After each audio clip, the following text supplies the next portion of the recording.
welcome back to the home of the freshest, dopest entertainment commentary ever. The report card. Smash that subscribe button, hit notification, and of course join the coolest gang, the British gang, and be part of the Henny gang. British logo is my name. And of course, we've seen like over the weekend, I don't know if it's the weekend or it's on Friday, if Mungai and the boyfriends told us that they've officially bought their first ride together. And for me, I was not really paying attention to this couple, I have to be honest with you. But now of late, we have seen Eve popping, and now the thing is, I think the focal point has moved from her content to now her being the content, which most often than not is really good for publicity. It's good for clout. You always get miles and kilometers, especially when people are more interested in your personal life than whatever it is you're churning out. Polite. So when I saw that car, I was a bit curious because I was like, fam, listen, you have to forgive me. I don't know much about this babe. These guys, I didn't know it was written. They finally bought a car together. And I was like, hold up, wait a minute, something ain't right. Scusi. They bought a car like a couple, or they bought a car like a business. What is happening here? Boyfriend, girlfriend, you're buying cars with people who have not married you. You already, like, we've seen people who are doing content with boyfriend and girlfriend, Natalie, Teo and Arnez, and that did not end so well for them. So now we've seen these people, I don't know, talking about how they went to Mombasa, they got a car, blah, blah, blah. Then they stood in front of the car, we finally did it, la, la, la. So I'm like, okay, this is what we're doing now. You're investing, you're buying. So, because first of all, what I initially thought was this babe has bought the car, and she's like, because she's the brand behind it all, she probably had the guap and whatnot, and she's like, let me buy this car with this guy. So only for sources, like reliable sources that were on ground, just come in and they were just like, they revealed something, some very tight area that was like, fuck it. Bro, fuck it. So anyway, this is what happened. These guys, they signed a deal with one of these big sport betting companies. And then once the deal is done, they get WAP. I think roughly, like, this is what they say, like probably kedo 2 million or something like that. So it was paid up front. But that is roughly what they got.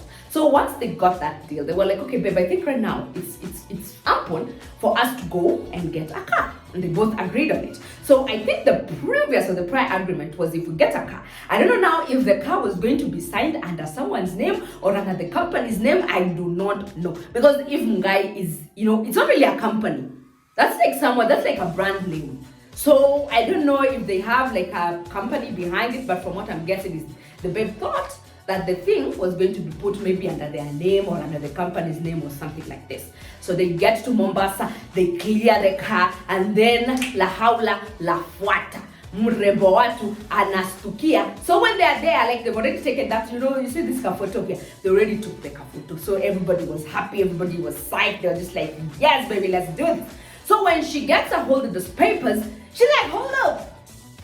The fuck? She saw a detail hapo. Mwenye gari, mmiliki wa gari, vitu viwili tofauti. And I think now from there, sources on ground are saying Mrembo alianza tantrum after tantrum. And those are the things that these pictures do not show you, my people. These photos do not show you this kind of things. So she started throwing tantrums and she was mad pressed, and I don't know, she was just like, they did this sit down interview with someone, and she kept just at energy, like you can tell someone is passive aggressive. Then when the guy was asked about the marriage thing, of course I don't think it's a first or a second time, but he keeps saying this thing. It's already him talking to this babe and telling this babe, listen, you're not who I'm going to marry. Like if you're there thinking that you and I are going to get married, because when you're dating someone, and of course for those of us who are past Mungai's age, we know that line, we know that tagline. When someone comes at you and they tell you, me when I get married or whoever I'm going to marry, it's already a very clear sign that this person does not have you in mind. So the fact that Trevor has insisted on this point that I'm still young, bado sijafikiria mambo ya ndoa, lakini mnaketi ndani na mtoto wa watu. These are the things most of y'all don't want to tell people. I'm sorry for wasting people, lakini hapa red flag kama hili. So now the sources on ground are like, we know what was written on the logbook, that literally aggravated this babe, because it's not even the marriage thing, because they've been living together without something formal being done or formalized. So that would not tick her off. It's just that she thought that probably both their names were going to hold the car. But no, sivyo ndivyo. Alafu, here's the thing with Trevor. He has managed to manipulate all of y'all into thinking he's the victim in all this story. Like, yeye ni mpole ana maneno mengi nini. So a lot of people actually think that, but you've already said that, Trevor is the one who came up with the idea and the concept. So that means he's the producer, he's the one who's looking for the money. He is literally the one behind the Mungai brand. Like, he is the brains behind that whole brand. So in case these people fall out, now this is the other question that I had to ask, and I don't know why nobody is asking that question to these guys. In case you all fall out, Mr. Trevor, and then Eve decides, fine, I'm going to take my name, I'm going to take my brand, because people know me, I'm the face of the company, and I go up there. If Trevor decides, I'm going to copyright and I'm going to patent everything here, what do you know? Like, because itapata kama unaenda kuanzisha kitu yako huko, you will still be entitled to giving me like 10 or 5% or 20% of whatever you're making, because I was the brains behind the brand.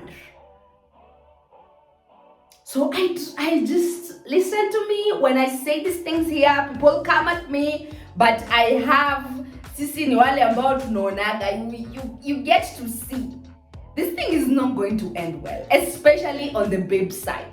Because Ati Isha, already Trevor has painted himself as this innocent person. She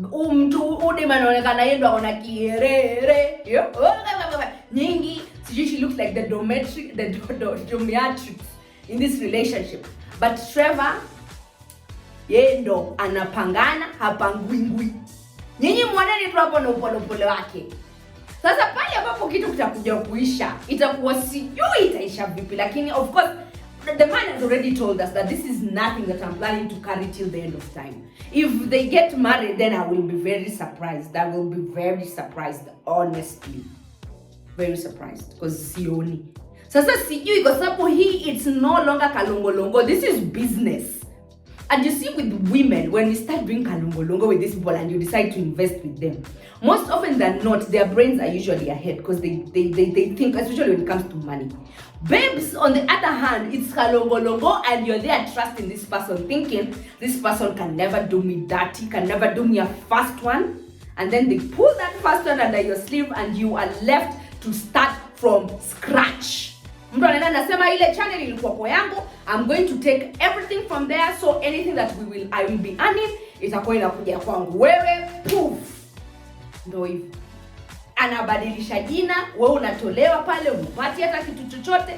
They get someone else to come in and keep doing that content, because unajua akili za mtu hazi-expire. Afu unatoka unaenda unaanzisha kitu chako, kumbe unapata mtu amekubana. I just felt like someone just drum sense into this babe's head. Because it's no longer just something you are doing at for fun, or just something that y'all were just doing for because you're a couple and you think you have potential. Those things of potential and whatnot get to a point and they fizzle away like gasless soda. Now, when we're talking about business and business prospects, and you do not set the record straight for yourself, wewe tu ndo utabaki umechomeka, umeungua, and then mwisho wa siku you'll become obsolete, not because you're not talented, but because people now will shift the focus and they'll start talking about your personal life and not the craft that you want to so badly put out. Because how this thing is going to end, guy, yes. Anyway, subscribe if you've not, hit notification, and I will definitely see you again in the next video. Thanks for watching. Adios.